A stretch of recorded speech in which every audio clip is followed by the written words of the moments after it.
Before anything else, a bunch of people who have seen this show are saying that this is quite similar to Kusuriya no Hitorigoto or The Apothecary Diaries. Do I agree with that take? Well, not really, because the only similarity the two stories have is the fact that the setting involves court intrigue in an Eastern style monarchy.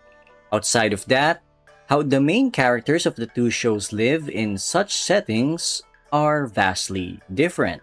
In Mau Mau's case, her involvement is purely accidental. If it weren't for the fact that she got accidentally kidnapped and sold to the rear palace, the entire story falls apart and she just lives her days as a daughter of an apothecary.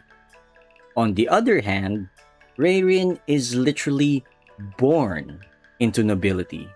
She's already in the game, and there really isn't an out for her the same way Mau Mau has one. At least until Jinshi made it impossible for her to back out. With that out of the way, what do I think of the story? I'm loving it so far, but what intrigues me the most in this anime isn't really Reirin or Keigetsu. Not at all. If there's one character I'm most interested in, it's actually Lily. Because her entire situation presents a scenario that we rarely think of in real life. What do we do when the person who actively made our life worse for a very long time suddenly becomes the nicest person you'll ever meet, to the point that they'll even go to war for you because someone manipulated you into doing a bad thing? I think most people, myself included, would find it very strange at a minimum.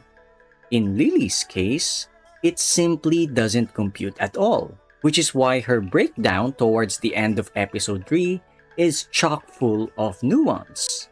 On one hand, the person in front of her is the source of much of her unfortunate life. On the other hand, the same person suddenly became the only source of love, care, and affection for her. So it's a really screwed up situation. Because while she cannot forget the pain she had to experience in the past, she also cannot deny that for the very first time in her life, someone's actually willing to be there for them. So while I'm having fun watching how the new lives of Reirin and Keigetsu unfold, as of the third episode, Lily is the character that I'm feeling for the most. Having said that, no predictions from me in regards to this show going forward, simply because I already trust the writing well enough that whatever path it takes, it's going to be quite intriguing at a minimum, if not outright entertaining. So yeah, that's all from me for the first 3 episodes of Futsutsuka na Akujo dewa Gozaimasu. Until next time then, dear viewer.